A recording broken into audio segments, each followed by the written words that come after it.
mo bang makapunta dito easiest way? Sasabihin ko sa inyo guys. Meron pang isang pinakamadaling way talaga para makapunta dito. Wow!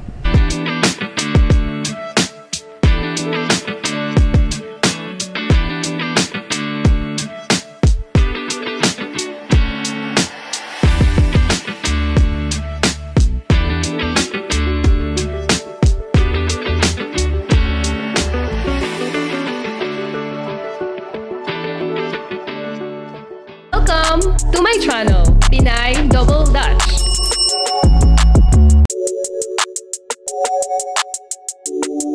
Magandang araw po sa inyong lahat guys. Punta po tayo ngayon sa syudad. Pero ngayon po makikita nyo po sa aking likuran. Ayan, pinapainit na po ang aking sasakyan. Ayan. Dito po sa aking likuran ay nag-i-snow pa din. Lamig pa din guys. Ayan o. Winter wonderland pa din siya. Pero ngayon, punta tayo sa Kabihasnan. At tingnan natin kung anong mga ganap doon. Kung ganito din ba? Ayan oo, di ba? Ayan, puro na siya. White. Okay, see you sa city. Waking up in this paradise, thought I was paralyzed. It's just as I realized.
Dohom. Yan, ang ganda po dito, diba? Sobra. Ayan po, mag 360 view po tayo. Ayan. Oh, andito ako sa center ng bridge. Ayan. Ang ganda po dito, diba? Oh. Ang ganda. Ito po yung sa sa aking harapan. Oh, diba? Nakaka-relax naman tong view na to. Yan po yung nasa harapan ko. Tapos, iikot po tayo. Ayan po. Ito naman yung sa harapan. Ang ganda. Grabe. Bridge po ito. Ito po ako sa gitna ng bridge. Ganda dito. Grabe. Pero punta po ako dun sa my center. Para po, malibot natin. Ang ganda po talaga.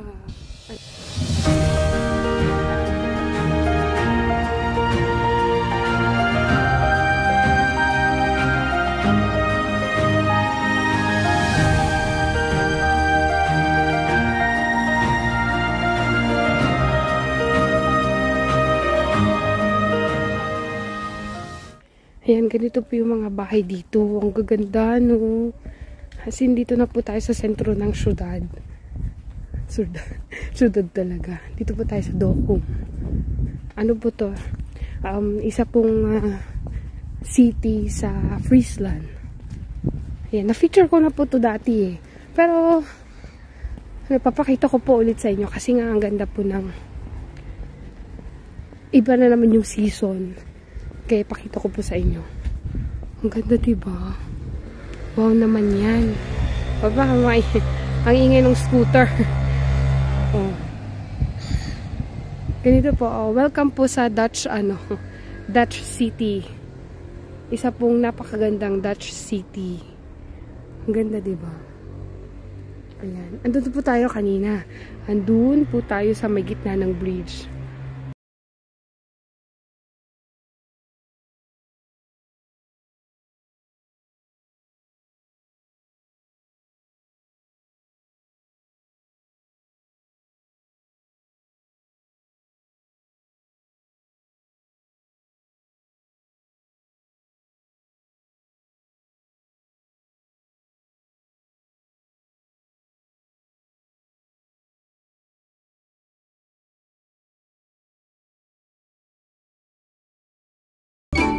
dito naman sa aking likuran, ayan yan. Ito, yan yung City Hall. Yan yung City Hall kung saan ako nanumpa ng pagiging isang Dutch. Nanumpa ako bilang isang good citizen, magiging good citizen, Dutch citizen po ako, ayan.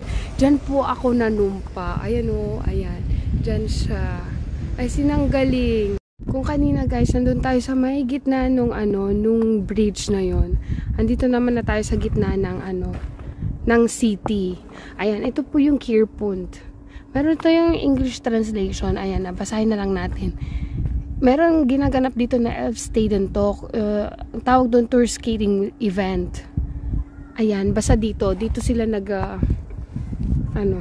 kapag super ice na talaga, merong skating event dito. Maganda.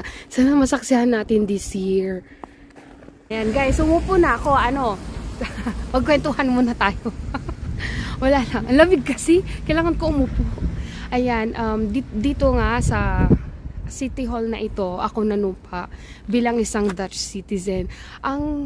Yung feeling ba, kakaiba kasi after like 3 years, 3 years po, nakuha ko na po ang Dutch citizenship ko po. Tapos, sorry naman daw, pumipiyok. Ay, hirap talaga maging ganito. Hindi po rin maayos yung voice ko, pero mas okay siya nung last time, di ba? Appointment ko na para maging manumpa. Meron dun yung mayor, as in kasama dun yung mayor. Tapos, i-interviewin ka niya kung as in yung feeling ko, hindi pa rin ako makapaniwala. Kasi magiging Dutch na ako nung time na yun. Maraming tao. Ayan. Tapos nung parang ninervous ako, hindi ko alam yung sasagot ko. Tapos tatanungin niya, yun, interview, kumusta naman daw yung pagstay ko dito sa Netherlands, mga ganun-ganun na tapos kung nag-work ako, ganyan. Pero Dutch lahat yun, sis, mga grabe, nakaka-nervyos. Pero naman, okay naman. Sinabi ko na au pair ako dati.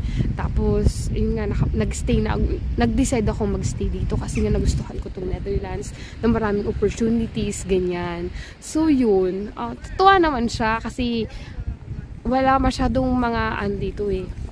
Konti lang ang Pinay.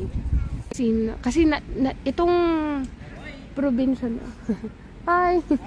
Itong probinsya na to, siya, nasa norte na kasi, province of Friesland, pinaka north na ng Netherlands. Ayun. So natuwa kasi 'di ba, mostly sa ating mga Pinoy ang target talaga na yung mga big cities like Amsterdam, Rotterdam, mga ganun. Pero dito, okay naman. Gusto ko nga dito tahimik, peaceful. Ang ganda. Ganito rin naman makikita mo sa ibang lugar. Ayun. So yun, nung in-interview ako ni Mayor, super welcoming naman. Tapos siya,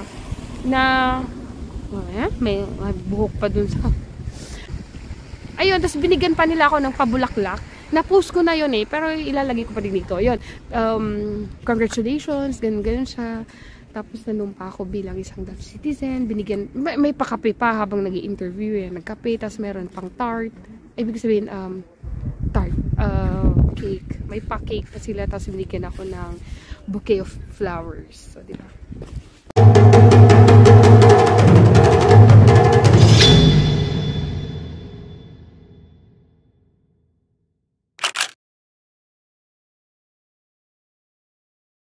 Gusto nyo rin bang maging isang Dutch citizen? Wow. Madali lang. May isang way kung para maging Dutch citizen ka. As in, super dali lang. Hindi ka na mag-work or mag-apply, ganyan. Diba kasi kapag, dito kasi sa Netherlands, madali lang din pumasok kapag skilled worker ka. As in, yung katulad ng doktor or scientist ka, madali lang. May akong naku-cover na mga tao, kaya patigil-tigil.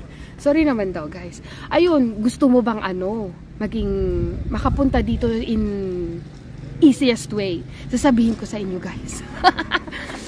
Hindi kasi ang isa sa mga pinakamadaling paraan para pumunta talaga dito na walang hassle-hassle ganyan.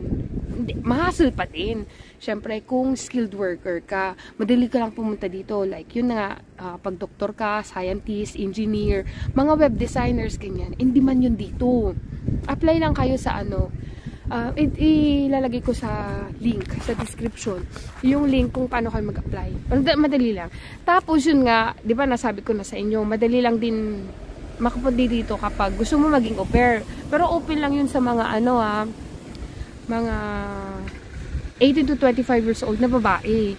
Tapos medyo mahigpit sila sa pagpili kasi nga gagastusan ka ni host family. Pero aside from dun guys, meron pang isang pinakamadaling way talaga para makapunta dito.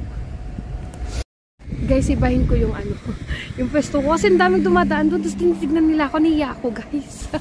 Tapos salita ako salita. Ayan, ang isa sa pinakamadaling way para makapunta dito. Ito, ano lang advice lang. Ay, hindi naman advice. Tip lang kung sa mga may gusto. Kasi kung gusto nyo namang itry, lalo na pag single ka. Ito, pati rin naman sa guys, pwede rin, open siya sa, pero mostly kasi ang mas madaling makapunta dito mga babae guys. Kahit na, wala tong age limit. Ano, try nyo yung dating app. Oo, uy, ano naman, real talk tayo. Mag-ano kayo, try kayo sa Asian dating, Badoo, target nyo Netherlands. Ganyan. Alam ko yung naisip nyo, mahirap kasi may mga scam. Nasa sa inyo naman kung magpapa-scam kayo. May mga tao din naman na nasa dating app, na seryoso, na naghahanap talaga ng partner. I mean, partner or kung sa Amerika, fiancé visa. Pwede yun, madali lang yun. Madali lang yun, guys. So, kapag nakahanap kayo ng AFAM na taga dito sa Netherlands, mabilis na lang. So, kapag pag nagawa nyo yun, I mean, pag nag-success, hindi naman siguro lahat, pero kung hindi nyo naman itatry, hindi nyo malalaman, di ba? Pumipiyok ako.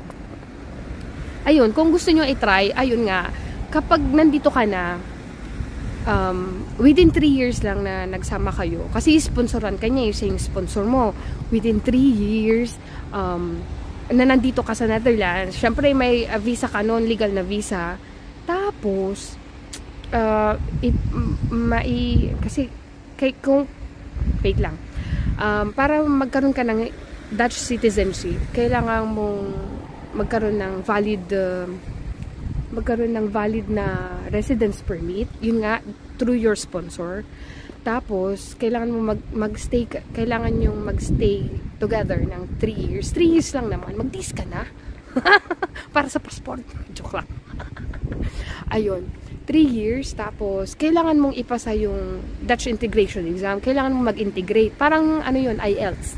Kailangan mong ipasa yung reading, writing, KNM, yung getting to know Netherlands culture, kasi nga magstay ka dito, di ba?